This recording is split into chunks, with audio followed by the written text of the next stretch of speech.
vamos então agora. Bem, se tiver ruim e quiser desligar, eu lembrei que pode melhorar a iluminação aqui.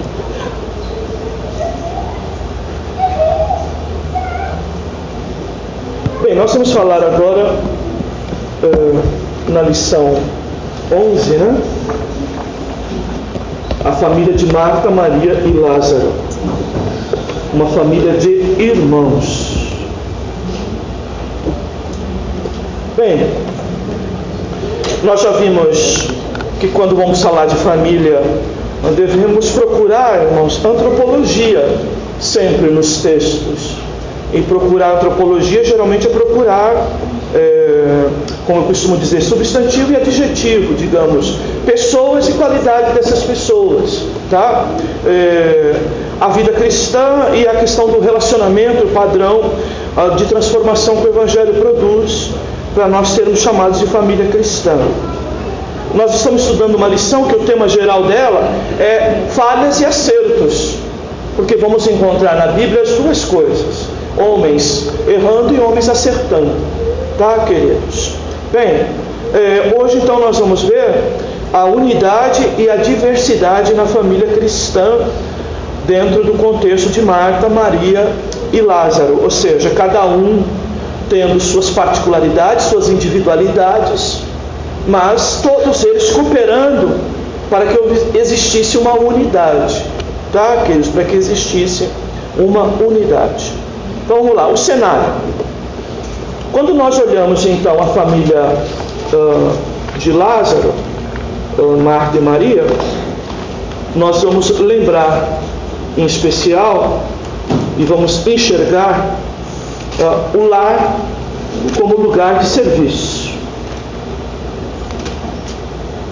tá? E a lição vai apresentar o seguinte: o lar deve ser uma oficina experimental. No lar deve ter distribuição de tarefas. O lar deve ser lugar de serviço, existindo cobrança de responsabilidades. Tá? Esse é o contexto. Por quê? Tem muita gente que faz o lar o quê? Apenas um dormitório. O lar é só para dormir. E outros que fazem do lar apenas um refeitório, lugar de comer. Você já viu os nossos filhos quando começam a trabalhar? Bom, pelo menos os meus foi quando começaram a trabalhar, porque até trabalhar, não é? Eu lembro que quando eu fiquei sozinho, a Natalinha tinha 6 anos de idade. Eu chamei todos os 3, não é? E disse: agora cada um vai ter uma tarefa que eu vou dar aqui. Cada um vai ter uma responsabilidade. Aí a Natalinha já estava lá assim do tipo, né? Eu sou criança, né? Sou criança, deixar isso com os meninos, eu sou criança. Negativo, Natália. Há coisas que você pode fazer aqui em casa para ajudar. Como não? Esse é um outro problema dessa geração esquerdista que está aí. Criança não pode trabalhar. É a conversa. Como não? Criança não pode ser escrava. Como eu também não quero ser. Mas tem que trabalhar sim. E é em casa que se aprende. É em casa que se aprende. Ser limpo, ser organizado, ter hora para levantar. Mas tem gente que tem filho que não faz nem a cama. Olha, pode fazer até e não ficar perfeito, mas tem que mandar fazer. Mas já se cria, sabe, irmãos, umas pessoas desse tipo. Mas aí, quando os meus cresceram, não é?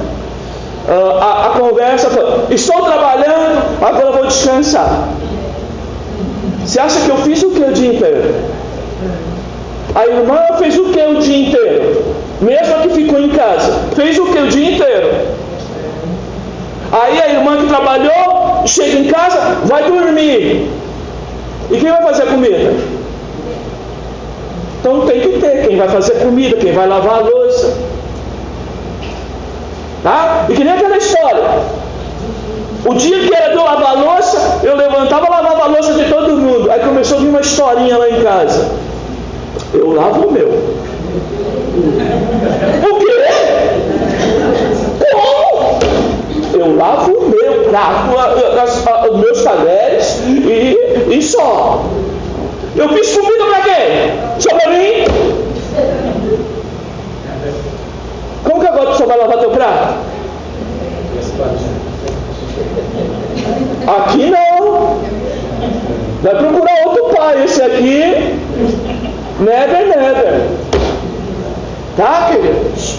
Então, o lar não pode ser visto como isso. Ah, estou cansado, trabalhei o dia inteiro.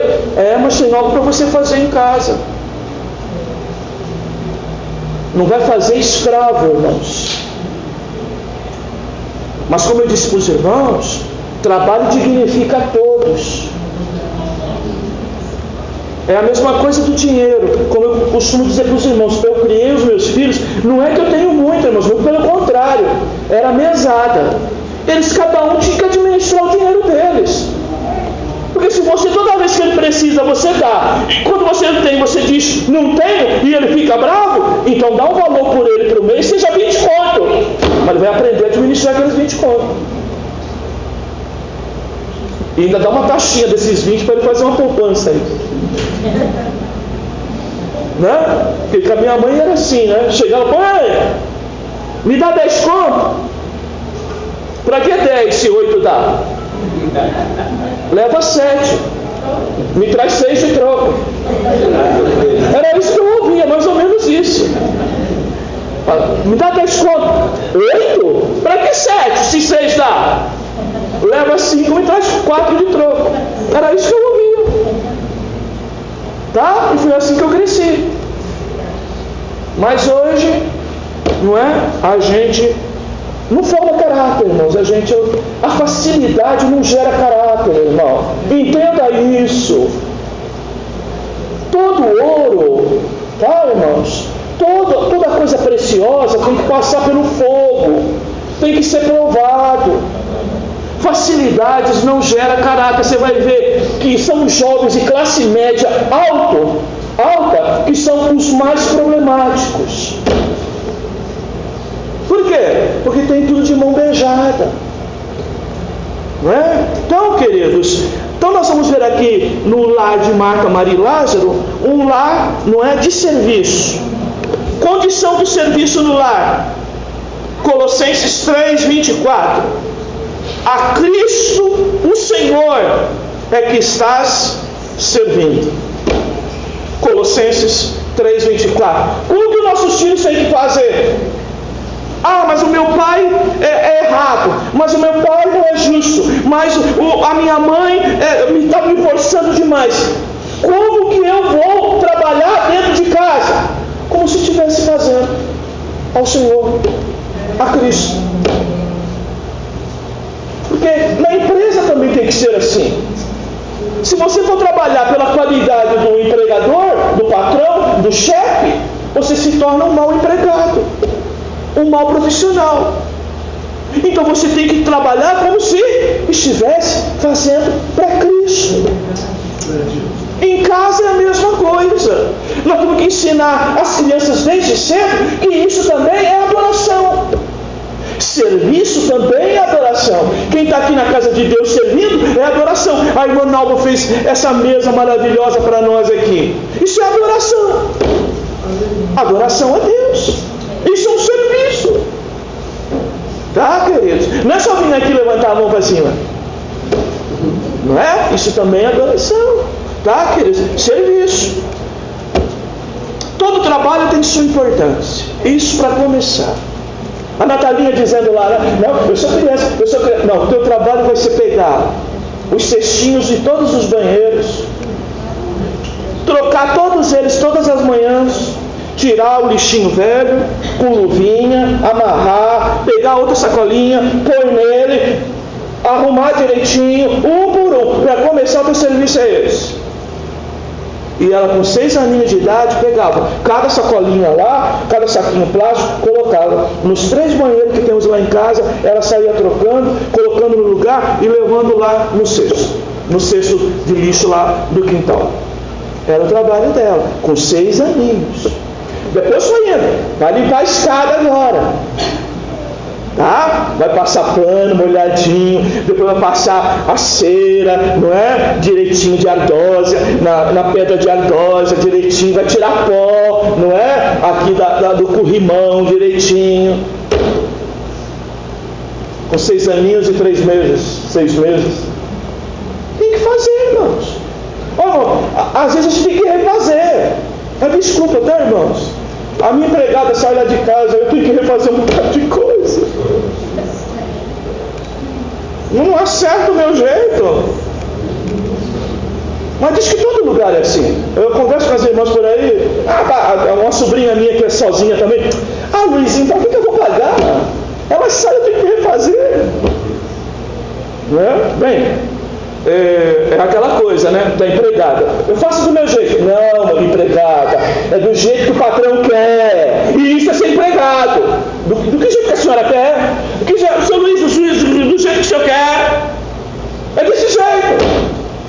Está pensando que eu sou um homem que eu não sei quando está coisa fora do lugar, quando está mal, né? Está mal limpo, quando tem telha de aranha. A irmã Vânia que diz aqui, né, que eu só vivia adorando assim, olhando para cima e ficava catando telha de aranha.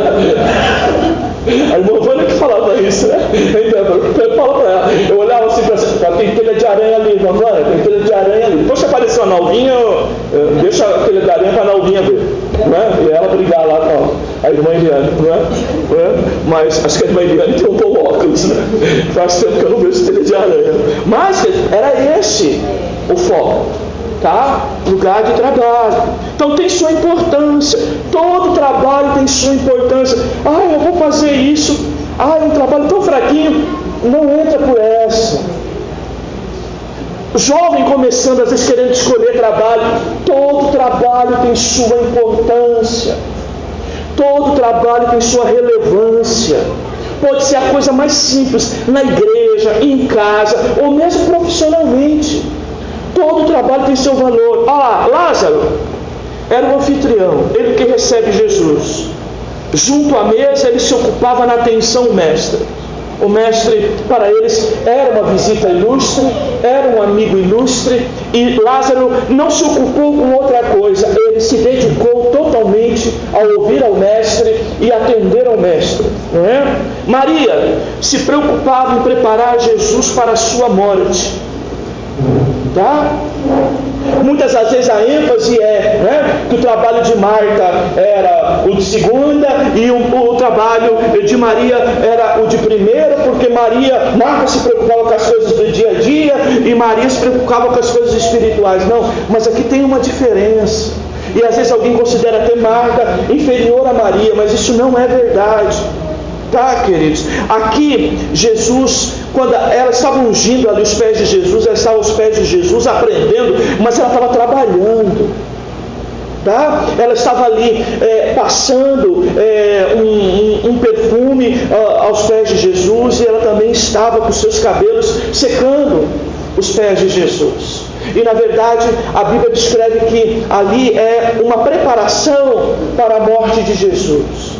Provavelmente Jesus ali, já como homem, já estava passando por aquela angústia que o Gólgota e o Calvário vai trazer para ele, que o texto bíblico mostra que Jesus estava, angustiado por aquele momento ali. Jesus humano, de fato, vivendo essa situação. Depois Marta se ocupava com a refeição, com a arrumação e com a limpeza.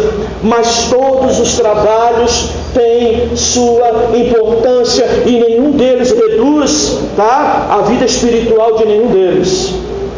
Olha o caso de Marta, um exemplo mal compreendido. Marta tinha o senso de utilidade. Tá? O que eu sempre falo para vocês aqui, o Lenildo sempre lembra disso, né? E a humildade do nosso irmão é que ajuda a gente a conviver tão bem. Quando eu dei a aula aqui de dons espirituais, acho que no CETEREC, e nós falamos sobre para aquilo que é útil. Deus dá os dons para aquilo que é útil. 1 Coríntios 12. para aquilo que é útil. Eu preciso entender dentro de casa aquilo que sou útil.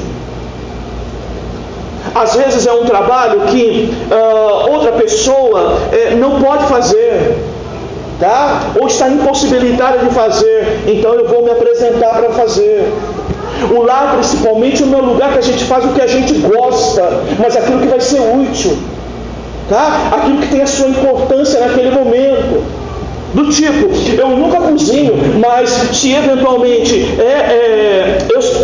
eu nunca cozinho, mas se eventualmente quem cozinha está impossibilitado de fazer, eu vou me esforçar para fazer, mesmo que não seja igual a quem cozinha, mas eu vou fazer porque é um senso de utilidade, de ser útil.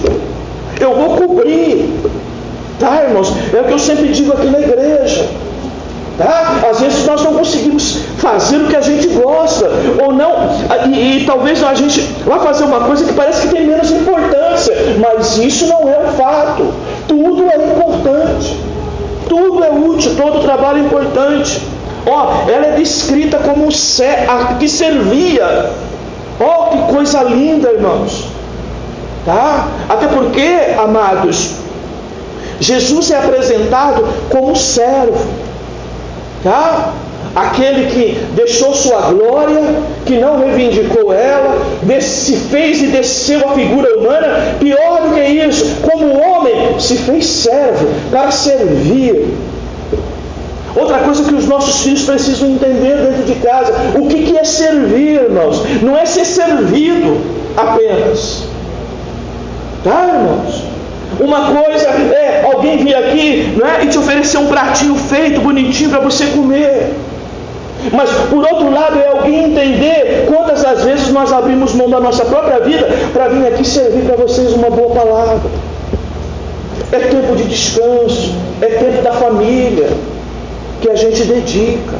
Tá, irmãos? Para poder fazer isso. Então, o senso de servir dentro de casa. Os filhos não podem ver que somente a mãe, principalmente, é a serviçal da casa. A mãe, principalmente. Parece que é empregada de todo mundo, não pode reclamar de nada. Tem que haver divisão de tarefa, todo mundo tem que ter prazer em servir, e nós precisamos ensinar os filhos logo cedo isso. Porque a maioria dos maridos, quando casam, não sabem fazer nada dentro de casa. Por quê? Porque as mães, principalmente, nunca ensinaram, os pais nunca ensinaram. Queridos, olha, irmãos, eu lembro quando eu era mocinho ainda. As minhas irmãs passavam, cuidavam da casa, mas o esfregão, que era esfregão na época, eu lembro de eu passando esfregão, magrelo comprido lá passando esfregão, entendeu? Aquela cera brava que encardia o chão, entendeu? Se não estivesse bem praçada assim, parece que não, aquelas madeiras no chão assim, que era a minha casa assim, aquela casa americana, metade de alvenaria, outra metade de madeira, Aí tinha que esfregar aquilo tudo, e minha mãe passava, eu tenho que me ver no chão, Não estou me vendo não está um espelho isso aí não, tinha que ir lá passar, tirar o outro. Queridos, o lar, irmãos, é a base, o laboratório, a oficina onde nós vamos ensinar os filhos a serem profissionais, a não escolher trabalho e serviço. Queridos. Mas hoje, queridos, não existe isso. É a mesma coisa, uma moça que quer casar e não vai cozinhar, não vai aprender a cozinhar. Mas eu não vou precisar cozinhar. Tu que pensa, vai pensando. Eu vou comprar tudo, vou trabalhar e vou comprar. Vai pensando. E mais está perdendo uma grande oportunidade. Cozinhar todo dia por obrigação é terrível. Mas quando dá vontade, é uma delícia, não é? Aprenda a fazer quando está com vontade, e vai aprendendo.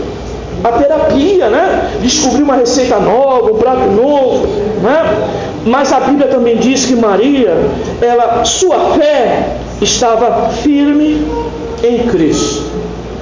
Firme em Cristo. Vamos ler esse texto aí? Lucas 10:40.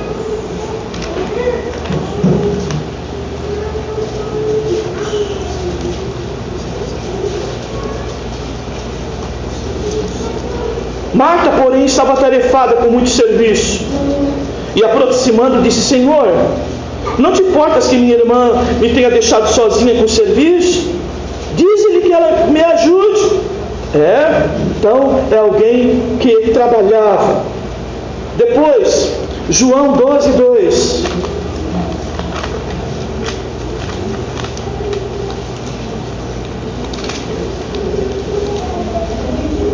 Ofereceram ali um jantar.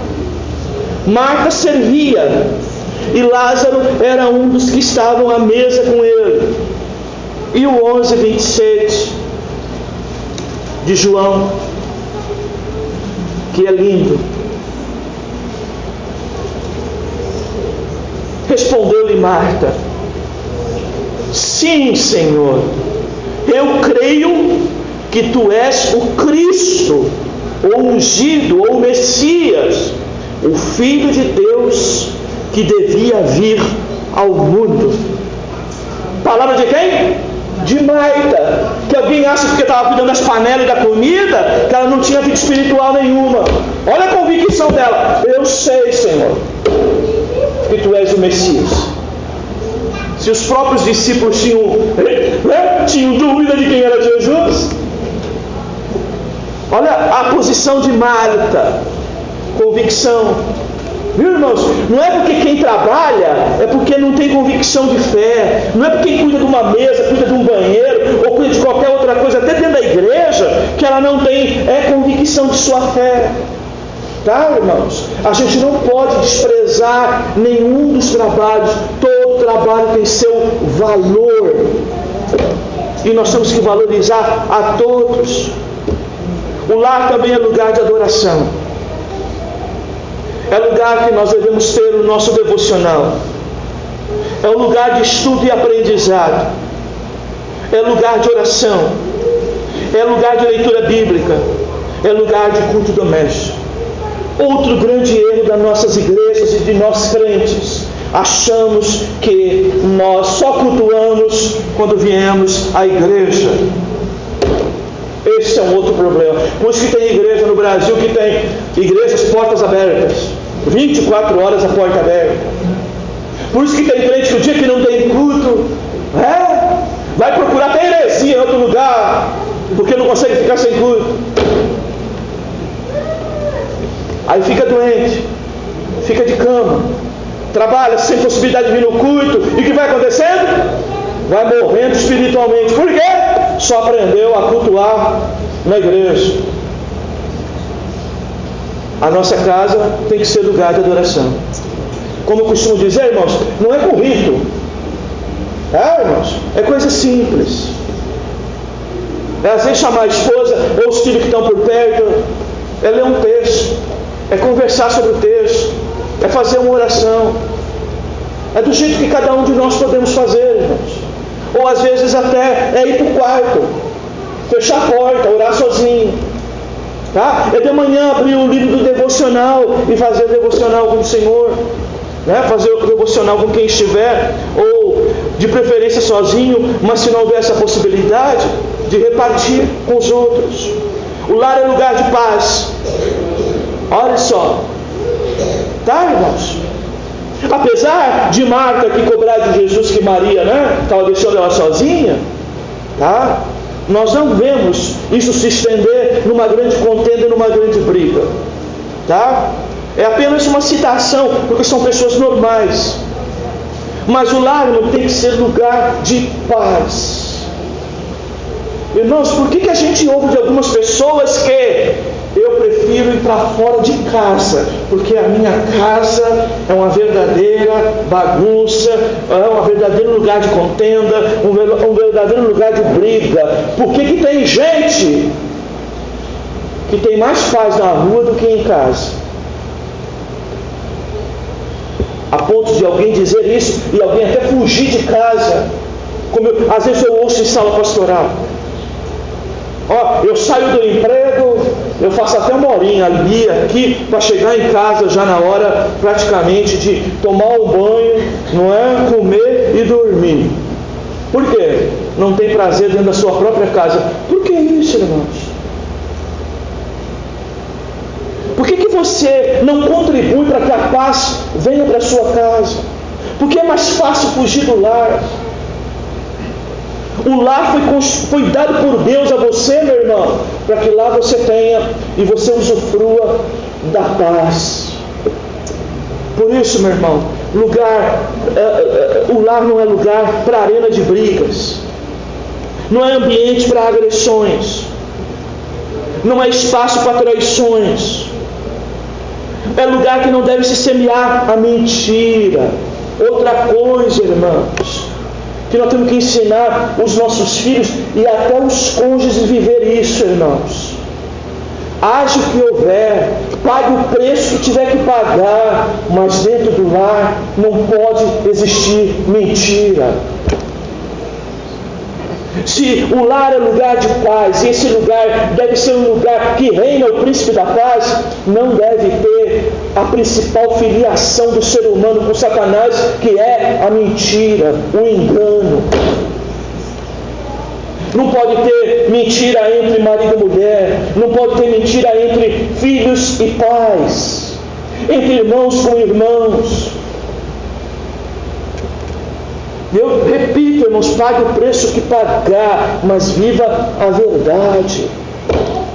Eu ouvi uma vez uma frase da Regina Duarte, que tem se revelado, né, uma pessoa até muito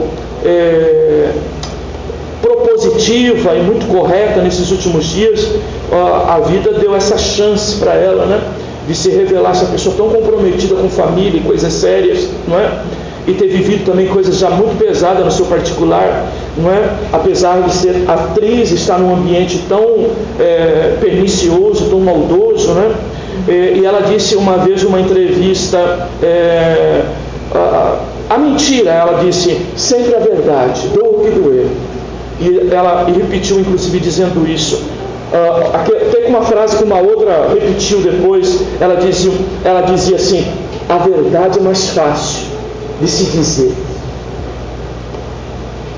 A verdade é mais simples e é mais fácil. Por quê? A mentira sempre vai exigir de você uma habilidade extra, né, para mantê-la. Ela sempre depende de um ingredientezinho a mais.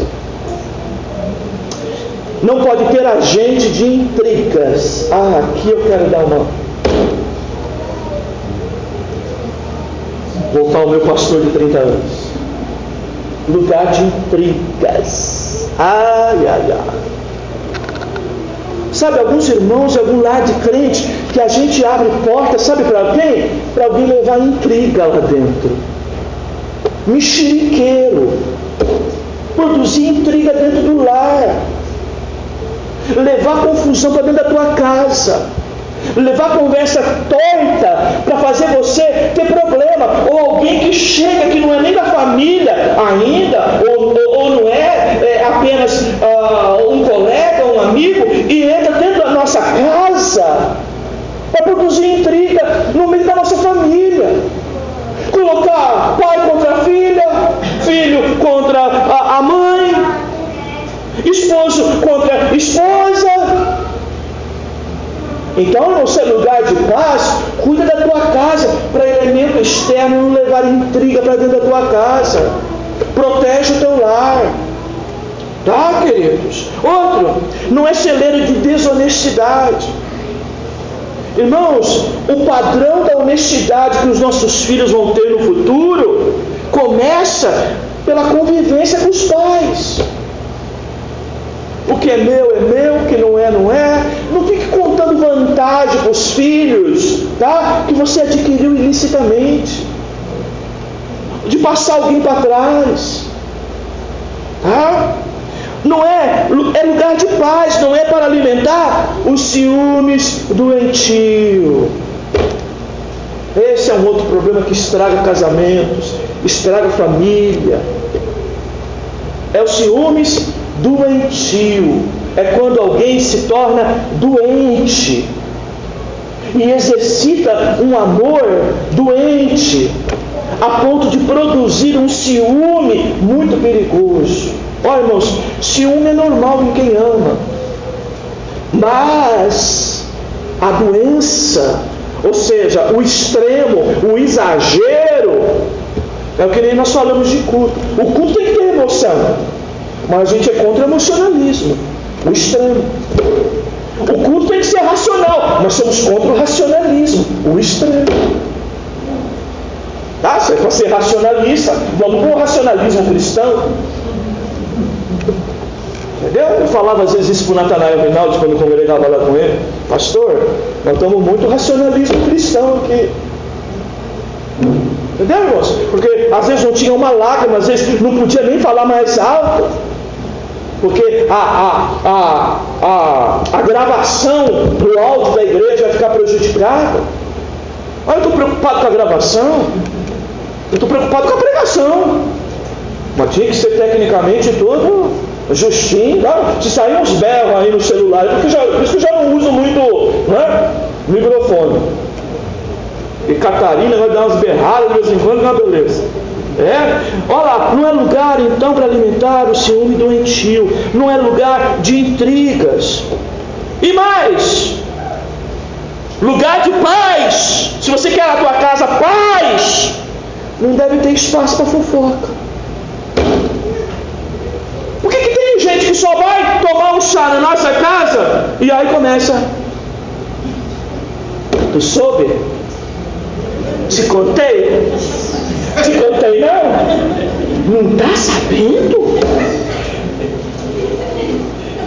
Aí começa a falar da irmã Maria, do irmão José. E a conversa preferida de crente qual é? A vida do pastor. Te contei não? Vai casar, não sabia não? Não está sabendo? Não viu não? Olha! E aí começa: tu quer paz na tua casa? Convida as colegas para bater um papo. Abre a Bíblia, vai conversar de Jesus, vai falar da palavra, vai contar uns testemunhos, não é? Tirar tuas dúvidas. Mas a conversa: está sabendo, pastor? Oh, Senhor. Mas esse negócio de vai casar é feio, né?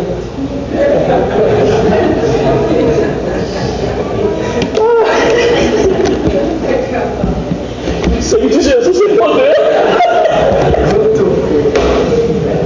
Ai.